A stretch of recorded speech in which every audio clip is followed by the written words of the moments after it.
You are watching Slime Recap. पिछले episode में doggy ने स्नेकी को एक खास क्लोन तकनीक के बारे में बताया था जो क्लोन को उसके कास्टर से भी ज्यादा ताकतवर बना देती है। यह 6 इमॉर्टल टेक्निक्स में से एक है, the puppet technique. Heavenly puppet sect, चीन देश का एक टॉप सेक्ट, इस कला में अपनी महारत के लिए प्रसिद्ध है। कहा जाता है कि उनके सभी पपेट्स अपने क्रिएटर्स से ज्यादा ताकतवर होते हैं। पपेट्स को दर्द का एहसास नहीं होता और उनके शरीर उतने ही स्ट्रांग होते हैं जितने डीमन बीस्ट्स के। इस सेक्ट के एक्सपर्ट्स एक समय में 80 से 100 पपेट्स को कंट्रोल कर सकते हैं। न केवल वे अपने रैंक में बेजोड़ होते हैं, बल्कि उनके पपेट्स ऊंचे रियल्म के विरोधियों को भी हरा सकते हैं। स्नेकी गहरी सोच में मुस्कुराता है। अगर मैंने यह टेक्निक सीख ली तो मैं इनविंसिबल हो जाऊंगा। बिना हाथ हिलाए ही दुश्मनों को हरा दूंगा। 100 पपेट्स मेरे लिए लड़ेंगे और मैं बस देखूंगा। डॉगी स्नेकी के चेहरे पर यह शैतानी भरी मुस्कान देखकर उसके गाल खींचता है और कहता है, अब क्या प्लानिंग कर रहे हो? सो जाओ, हमें सुबह जल्दी नदी पार करनी है। जैसे ही सूरज उगता है, डॉगी और स्नेकी नाव ढूंढने के लिए नदी की ओर बढ़ते हैं। स्नेकी पूछता है, हम तैरकर क्यों नहीं पार कर लेते? डॉगी जवाब देता है, तैरने की तकनीक का सोचना भी मत। इस नदी में भंवर भरे पड़े हैं। भीड़ को देखते हुए स्नेकी को सफर खतरनाक लगने लगता है। डॉगी उसे चेतावनी देता है, ज्यादा चालाकी मत दिखाओ, किराया ठीक से दो और नाव पर चढ़ जाओ। चीन देश के लिए हर दिन सिर्फ एक ही नाव जाती है। इंतजार करते समय कोई नाविक को पुकारता है, मुझे सवारी करनी है। नाविक मुड़कर देखता है, लेकिन उसे कोई नजर नहीं आता। आवाज फिर आती है, मेरे पास पैसे नहीं हैं, लेकिन यह स्पिरिचुअल स्टोन किराए के लिए काफी होना चाहिए, है ना? आश्चर्यचकित होकर नाविक देखता है कि एक व्यक्ति जो सिर्फ 10 इंच का है, स्टोन पकड़े खड़ा है। बिल्कुल, कृपया नाव पर आइए। जब वह छोटा व्यक्ति लकड़ी के तख्ते से नाव पर चढ़ता है, नाविक कहता है, सोच भी नहीं सकता था कि तुम्हारे पास स्पिरिचुअल स्टोन होगा। तुम तो बड़े उदार हो। कुछ यात्री उस छोटे व्यक्ति का मजाक उड़ाने लगते हैं। यह बौना कहां से आ गया? मुश्किल से 1 मीटर का होगा। हो सकता है यह छोटा ना हो, बस मोटा हो। यह सुनकर डॉगी को गुस्सा आ जाता है। वह एक अटैक करता है, जिससे वे मजाक उड़ाने वाले दूर छिटक जाते हैं। बाकी यात्री हैरान रह जाते हैं। स्नेकी फुसफुसाता है, तुमने ही कहा था कि हमें लो प्रोफाइल रखना है। अब क्यों मुसीबत मोल ले रहे हो? डॉगी अब भी गुस्से में। तभी कोई घोषणा करता है, एल्डर जो, चीन देश के छोटे प्रिंस पहले ही बोर्ड पर हैं। डॉगी ठिठक जाता है। आवाज जानी पहचानी लगती है।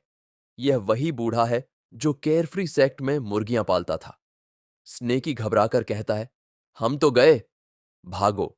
डॉगी उसे रोकता है, हिलना मत, भागने से ध्यान और जाएगा। हम छद्मवेश में हैं, स्थिर रहो और कोई हमें नोटिस नहीं करेगा।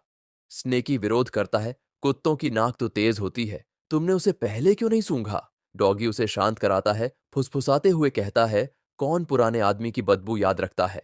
हालांकि बूढ़ा आदमी एक जानी पहचानी ऊर्जा महसूस करता है और उनकी ओर बढ़ता है। वह करीब आकर पूछता है, साथी डाओइस्ट, क्या हम पहले मिले हैं? स्नेकी और घबरा जाता है।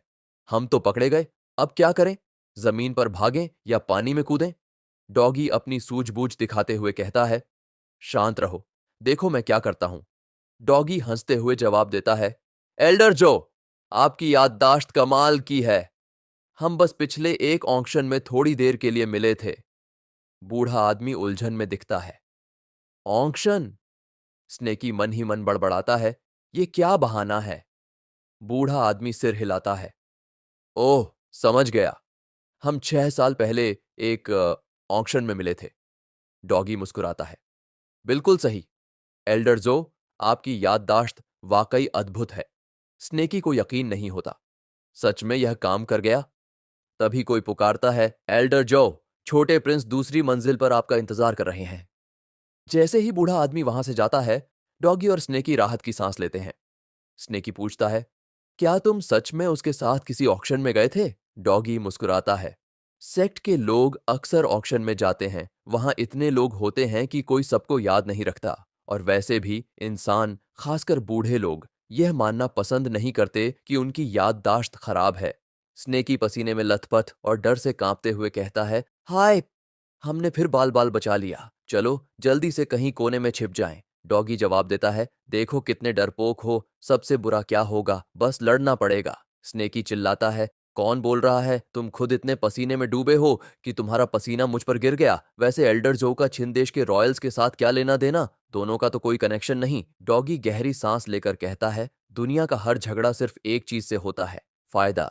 जो ये सब उथल पुथल हम देखते हैं, सब इस फायदे के पीछे ही भाग रहे हैं। स्नेकी पूछता है, कौन सा फायदा? डॉगी हंसकर कहता है, तुम सिर्फ एक सांप हो, तुम्हें समझाने से क्या फायदा। आखिरकार वे चीन देश के बॉर्डर पर बने रिवर साइड सिटी पहुंचते हैं। डॉगी कहता है, यह जगह रात में बहुत खतरनाक हो जाती है। पहले आराम करने की जगह ढूंढते हैं। वे एक सराय में घुसते हैं और डॉगी हुक्म देता है, मुझे सबसे बढ़िया प्राइवेट रूम दो और सबसे बढ़िया खाना पीना लाओ, खासकर डेमोनिक बीस्ट का मीट। रूम में पहुंचने के बाद उन्हें लजीज पकवान परोसे जाते हैं। सर्वर कहता है, ग्राहक महोदय, आपका खाना तैयार है। स्नेकी की आंखें चमक उठती हैं जब वह डेमोनिक बीस्ट का मीट देखता है। वह खुद को रोक नहीं पाता। डॉगी भी लार टपकाते हुए खाना शुरू कर देता है। सर्वर के जाने के बाद वे दोनों ऐसे टूट पड़ते हैं जैसे यह उनका आखिरी खाना हो। प्लेट में सिर्फ सब्जियां बची रह जाती हैं। स्नेकी एक डिमोनिक फिश का टुकड़ा चबाते हुए पूछता है, शराब का स्वाद कैसा होता है? मुझे भी एक घूंट पीने दो। डॉगी शराब को घृणा से थूक देता है और कहता है, ये कैसी बकवास है, इसे तो कुत्ता भी न पिए। स्नेकी सोचता है, यह खुद कुत्ता है। स्नेकी कहता है, अगर स्वाद अजीब है तो शायद इसमें कुछ मिलाया गया हो। डॉगी प्रभावित होकर कहता है, तो तुम उतने बेवकूफ नहीं हो जितना मैंने सोचा था, लेकिन तुम्हारी नजरें अभी भी कमजोर हैं। न सिर्फ शराब, बल्कि खाना भी ड्रगेड है। स्नेकी हैरान होकर खाना रोक देता है, तुमने पहले क्यों नहीं बताया? डॉगी कंधे उचकाकर कहता है, यह तो एक गैर कानूनी जगह है, रिवर साइड सिटी। इतना हैरान मत हो, यह बस ड्रग है। वह स्नेकी को एक एंटीडोट फेंकता है। चूंकि उन्होंने पहले ही खाना खा लिया है, डॉगी फैसला करता है कि खाना खत्म किया जाए। वह और एक रोस्टेड डेमोनिक बीस्ट का ऑम ऑर्डर देता है। रसोई में एक वर्कर घबराकर बॉस से पूछता है, उस आदमी ने अब तक 1000 तौल चांदी का खाना और 2 पूरी डेमोनिक बीस्ट्स खा ली, क्या हमें और सर्व करना चाहिए? बॉस मुस्कुराते हुए कहता है, सर, करते रहो, लेकिन अगली डिश में सबसे स्ट्रॉन्ग इमॉर्टल वीकनिंग पिल मिला दो। अगर वह अब तक नहीं गिरा है तो जरूर उसकी ताकत और दौलत अद्भुत होगी। यह जुआ हमारे लिए फायदे का होगा। रूम में डॉगी मुस्कुराता है जब एक पूरी रोस्टेड डेमोनिक बीस्ट लाई जाती है। ये बेवकूफ लोग पूरी चीज ही ले आए, बाकी बचा हुआ खाना हमें 2 दिन तक चल जाएगा। खाने के बाद डॉगी खड़ा होता है, चलो अब चलते हैं। स्नेकी हैरान होकर पूछता है, क्या बस ऐसे ही? क्या हम पैसे नहीं देंगे? डॉगी भौहें उठाकर कहता है, पैसे? यह साफ साफ स्कैम है। क्या तुमने किचन में टंगी हुई इंसानी खोपड़ी नहीं देखी? स्नेकी बड़बड़ाता है, मैंने पैसे देने का नहीं कहा। क्या तुम उन लोगों को मारकर उनका पैसा लेने वाले हो? मैंने तो यह जगह जलाने की भी तैयारी कर ली थी। डॉगी ठाका लगाकर हंसता है, कभी कभी तुम्हारे अंदर मुझसे भी कम इंसानियत होती है। स्नेकी कंधे उचकाकर कहता है, मैं इंसान नहीं हूं, मैं सांप हूं। इस बीच सराय का मालिक अपने गार्ड्स के साथ रूम में घुसता है। यह ड्रग इतना स्ट्रांग है कि इसे इमॉर्टल भी सहन नहीं कर सकता, लेकिन उसे देखकर झटका लगता है। रूम खाली है। गुस्से में मालिक आदेश देता है, हेवनली पपेट सेक्ट को सूचना दो। पूरे शहर में खोजबीन करो, बिना पैसे दिए खाने की हिम्मत कैसे हुई? मैं उन्हें मार डालूंगा। डॉगी और स्नेकी अब एक सुनसान घर में सांसें भरते हैं। डॉगी कहता है, स्नेकी, खाने को धीरे धीरे पचाओ, मैं थोड़ी देर में वापस आता हूं। स्नेकी को शक होता है, अब यह कुत्ता क्या करने जा रहा है?